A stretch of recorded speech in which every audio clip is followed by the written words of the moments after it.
Morning, everyone. This right here, good stuff. And I want to share with you today how to easily make percolator coffee.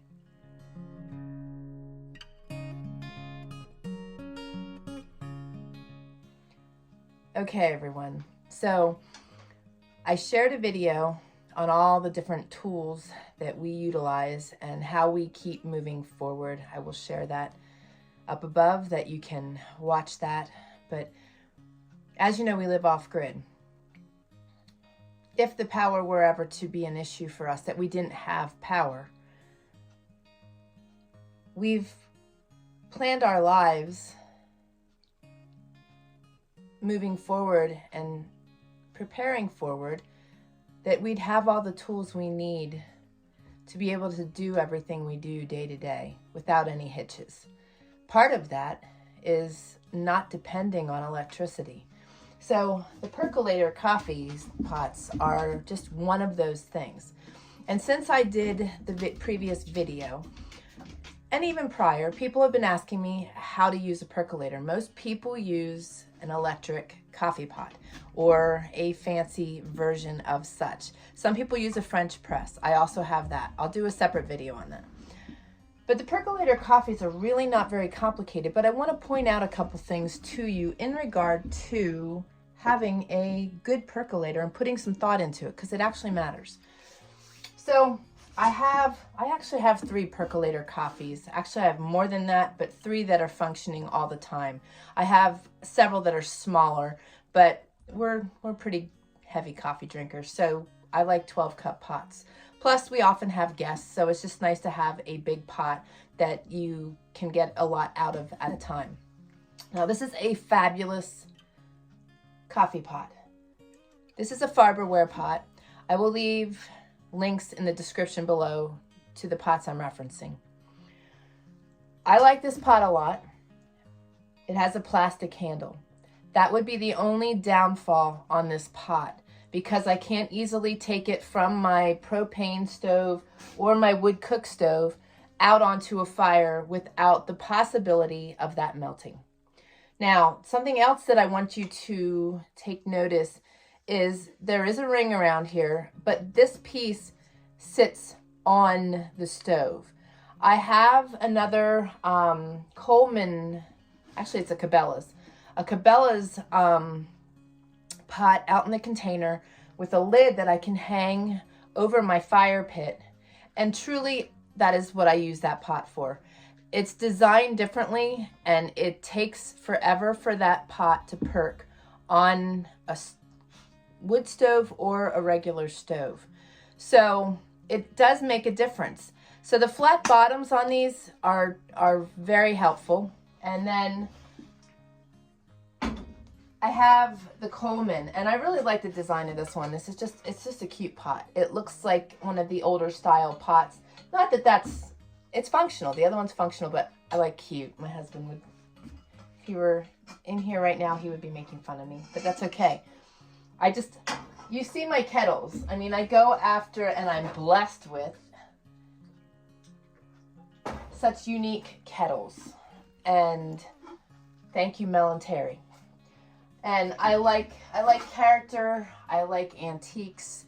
So the style just really fit well with who I am. And like I said, this is, yes, I did say this is a Coleman. And I'm going to show you some other things here, just the whole pieces of it.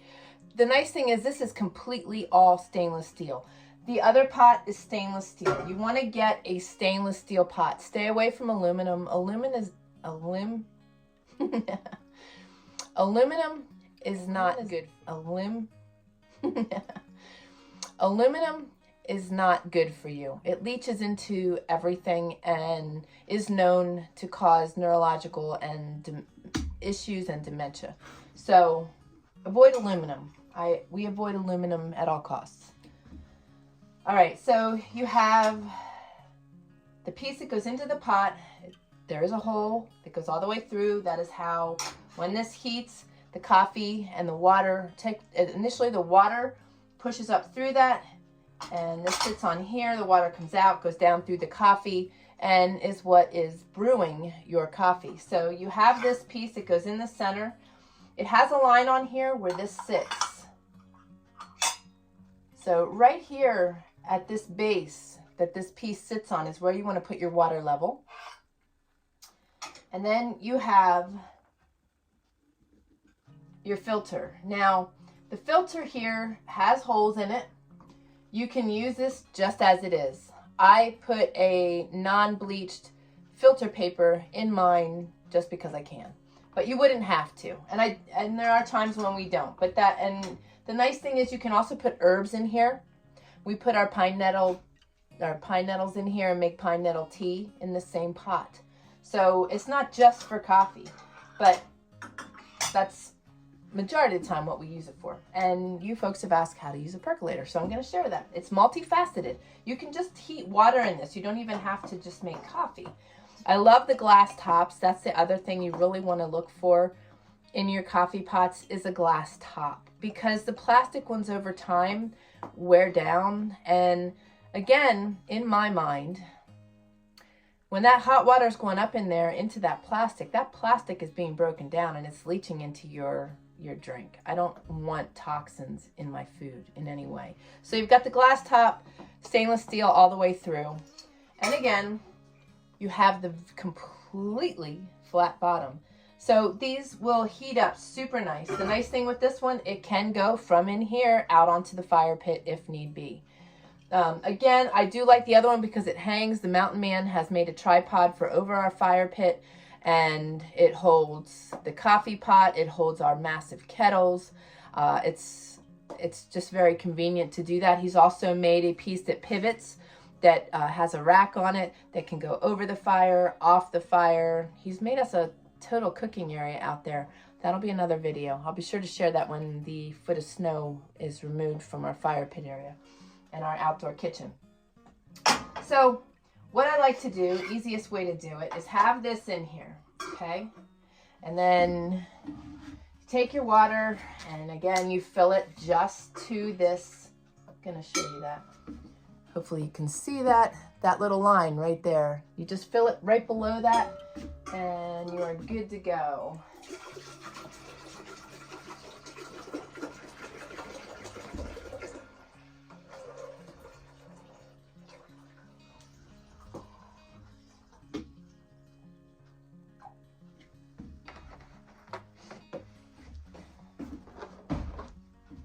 All you do is put this on top of there, and then you add your coffee. I'm going to share with you how I grind my coffee, and also talk a little bit about coffee beans. We don't purchase ground coffee much. We have some on hand, some available, but I prefer to use the beans. I like fresh brewed coffee, so we have a coffee grinder.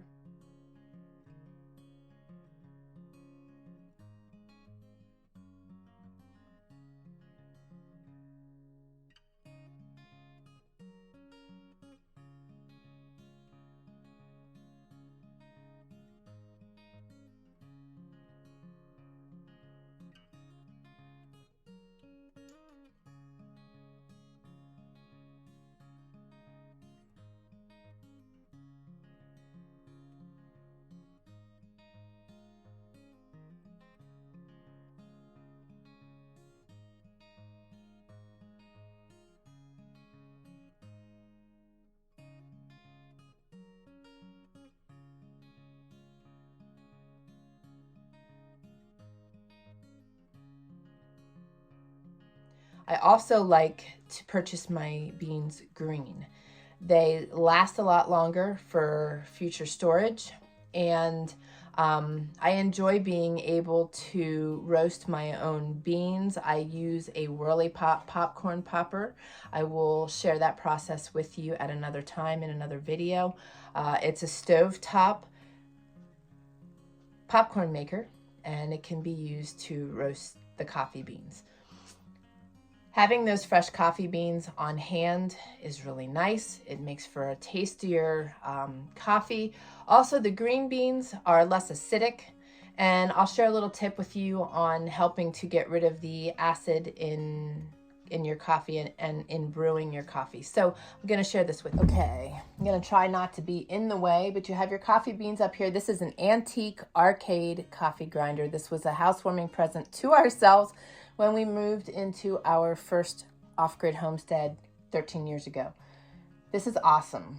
These are so sturdy and well made, and I know will last us a lifetime. And again, I love the look of it. I love the glass and the cast. It's just a really good piece, not only decorating my wall, but being functional and meeting my needs. So I did already grind a good bit of the coffee, but just so that you can see, it's very easy to use. Just grind your coffee in here. There's lots of different coffee grinders available.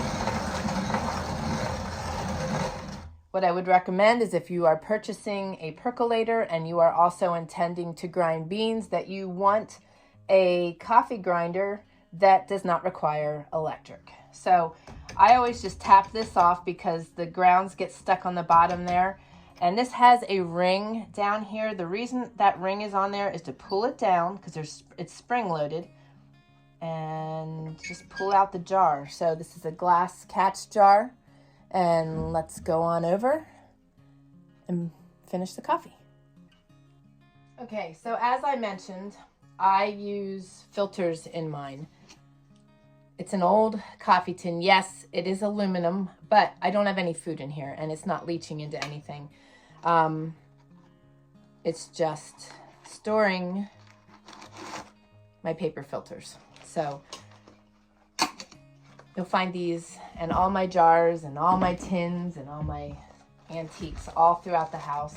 So all I do is just center it on here and push it through that paper. You can also dampen the bottom and it'll go through real easy for you. But as you can see, that was not a big deal.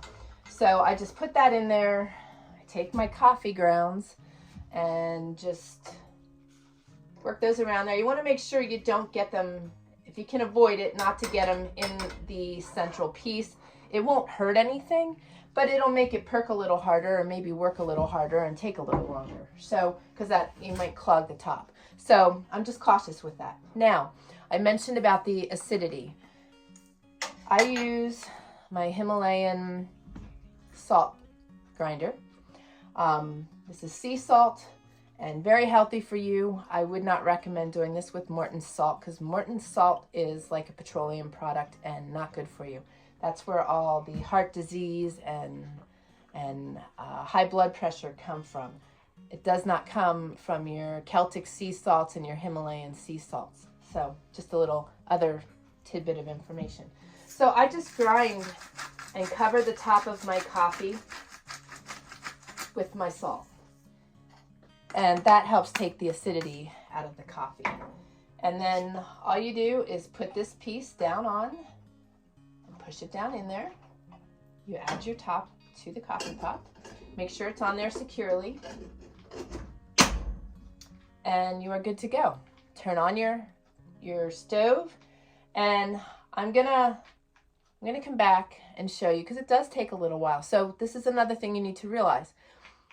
In a grid down situation, in a preparedness situation, in a power outage, you won't have your electric coffee maker. You won't have the convenience of quick. You won't have the convenience of a touch a button, get 1 cup, and it's as long as it takes the water to run through it.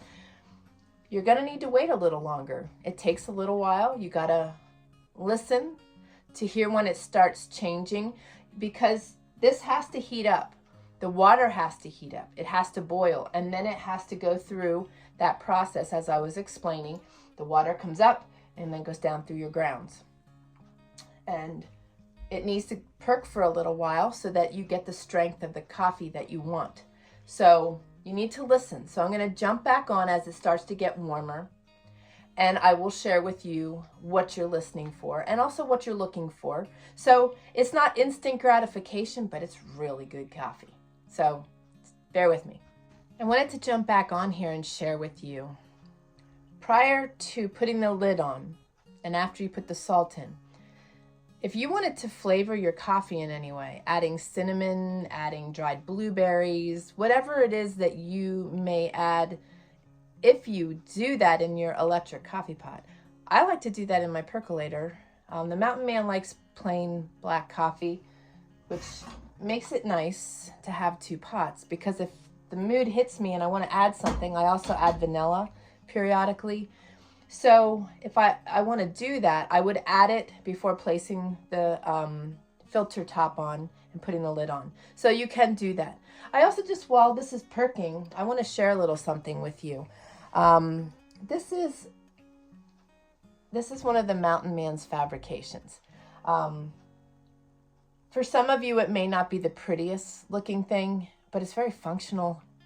And I'm so proud of him for the mind he has and his abilities.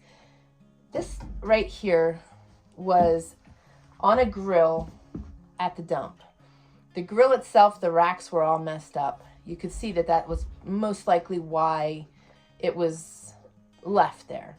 This was still intact, really nice. This lid comes down. This is stainless. So, you know, this could be set in a counter and it would work very well. We just don't have a lot of counter space here. Today, it's 40 degrees out. It was 30 when I woke up, and it stays warm in here. It's small. So I haven't lit the wood stove yet because there's no reason to. I don't like to waste anything. Let's put it that way. I don't like to waste anything. So I'm not chilly. I'm comfortable. So I didn't start the fire. Also, when spring comes around, it gets too warm, especially with this being tiny, to keep our wood cook stove going to do our cooking. So having this is really handy. And I'm just going to show you real quick the legs that he has put on it. I don't know how this will work. I'll show you the legs. He actually welded these up and fabricated them so that it has a set of legs and it's lifted off of the stove itself. Let me just move it around here. See if I can share that with you. Sorry. So you can see the legs on there, and it, like I said, it's very functional. It's very wonderful to have because if you've ever cooked with wood heat, it's wonderful. It's a dry heat. It's very comforting, but it can get very hot, and it's even more prone to get hot in small spaces. So having that backup, I also have a grill right outside my door. I bake and cook in that. I have a lot of baking videos on our channel that you can search for. I'll add some up above, where I actually make pizza, pie, cakes, breads in my grill. I just add some rocks from my yard to allow the heat to go underneath whatever I'm cooking to create a convection. Learned that skill while I was cooking in our outdoor kitchen on our first homestead 13 years ago when we were living in the tent for 8.5 months. So there's all kinds of ways we can cook other than our electric stoves or our gas stoves, because in situations that could arise, your natural resources that are available to us will run out. Propane, gas, all those things, they will run out eventually, regardless how much you have and how much you've stored. So it's great to store those things, but if you don't have the skills and the mindset and the knowledge to continue on after those things run out, what good is all that preparing going to do you? Because eventually you're going to be stuck. So knowing how to cook other than on your electric range or your gas range is really important. So as I mentioned, I can do my cooking in the grill, but from the grill, I go to the fire pit with my Dutch oven, my kettles, the griddle, and I cook on an open fire. And for us, we are in the Pacific Northwest. So during the summer months when it's very dry and we don't have enough snow cap on the mountains, in spring, it gets extremely dangerous out here to have a fire. You can if you're very cautious. Our fire pit has stone all around it, and you could sit there with water to pay attention to your fire. You could also have a wood cook stove outside in an outdoor kitchen. That would work, but you still have to have a spark arrestor on the roof to eliminate that potential of a spark hitting really dry grass or really dry trees. So at that point, I revert to my sun oven and use my sun oven majority of the summer. That is my slow cooker instead of using an electric slow cooker or an Instapot or anything like that. So having these skills, knowing what you can do, how to do it. And again, you know, if we had to have a fire, you know, you got to think of our ancestors. They had to have fires to cook their food. So if it was dry, they'd cook along a stream bank or in a place where they had access to water. They were always very cautious. They'd make a big fire circle. So, you know, you have to learn to do what you have to do, and you need to have the knowledge to do it. So I just wanted to mention that. These are things I want you guys thinking about, because if there was ever a long-term grid down situation, so many people would be struggling and not have a clue what to do because they are so dependent on modern day conveniences. And it's important to know otherwise. You've heard us say, Mountain Man and I felt like we were born 100 or 200 years too late. However, I believe that we were born for a time just like this. There's purpose in everything, but our hearts are in that era, and that's what we're bringing to this era. So this is still heating up. You can hear it. Yep. But it's not perking yet. So I'll jump back. That's the noise you want to listen for. It's ramping up.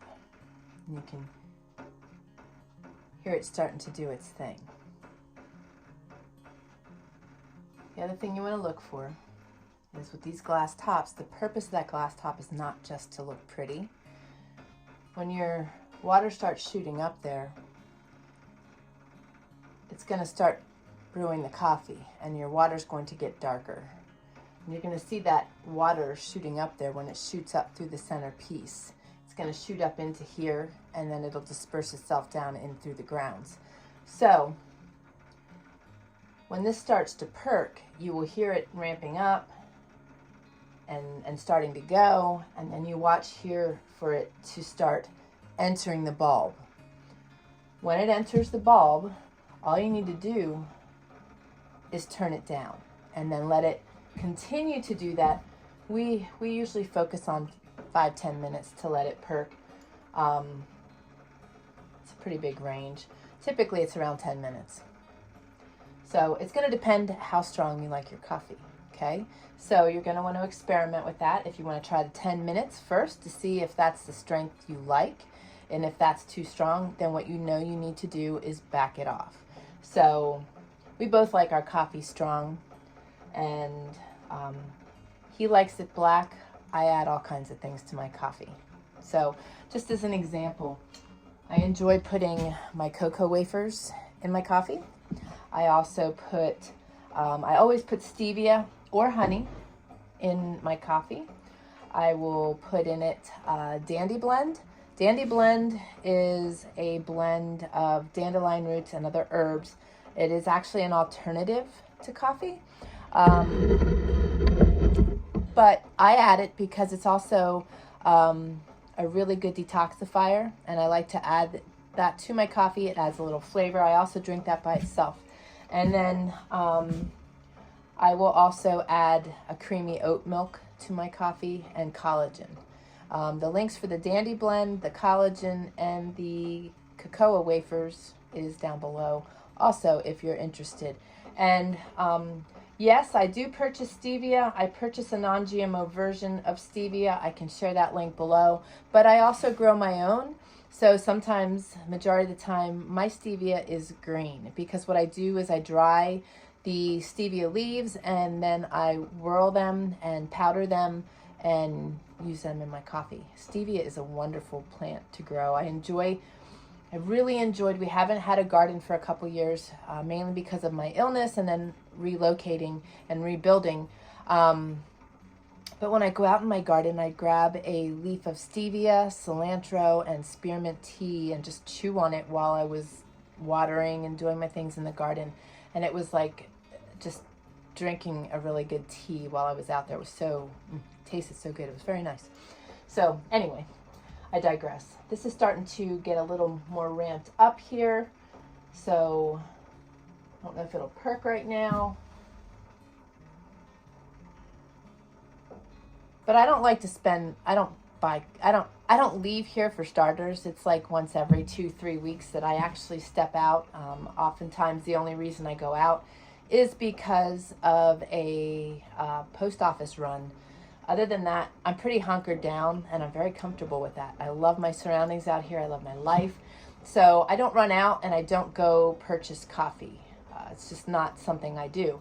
If I'm out and the opportunity arises sometimes, but it has to be organic for me, and it has to, all the things that would go in it need to be non-GMO. It's very hard to find. So right here is my best form of coffee brewing, and oftentimes if I run out, I take my own. I have a travel mug, I take my own. So I'll pop back on so you can see what happens when it reaches the bulb, so you have an idea what you're looking for. It's always nice to have something that walks you through the process for the first time, so may this be it. This is what you're looking for. You can see that it's steaming out the front. And if you watch here, you can see the coffee coming up into the bulb, into the glass bulb. And you can hear it. That's the sound right there of goodness. Hear it?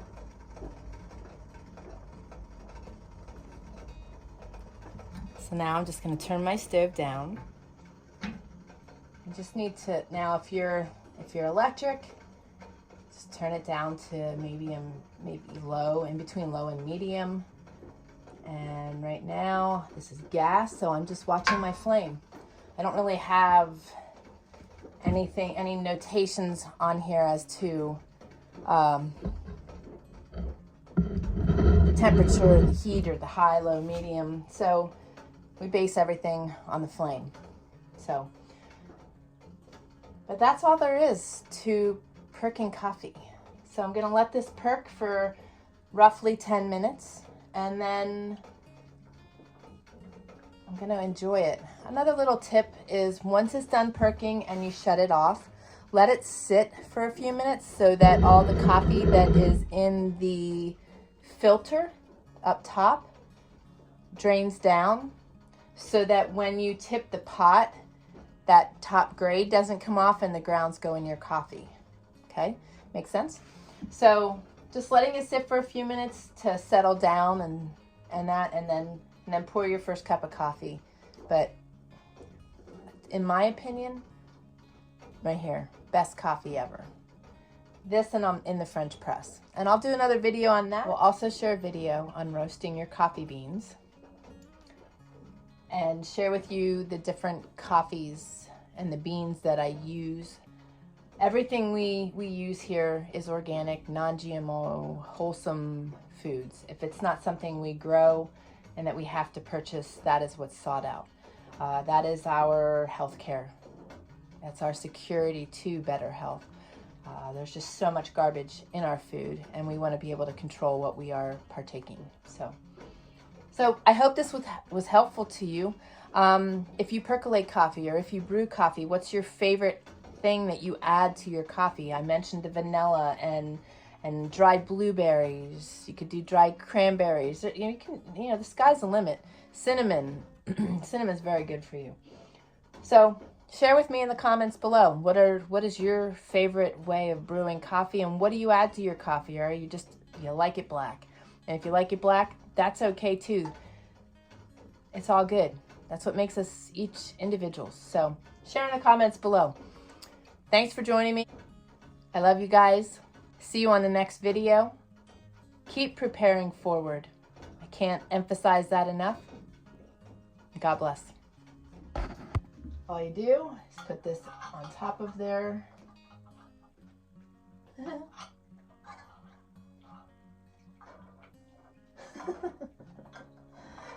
And I will also share with you a video on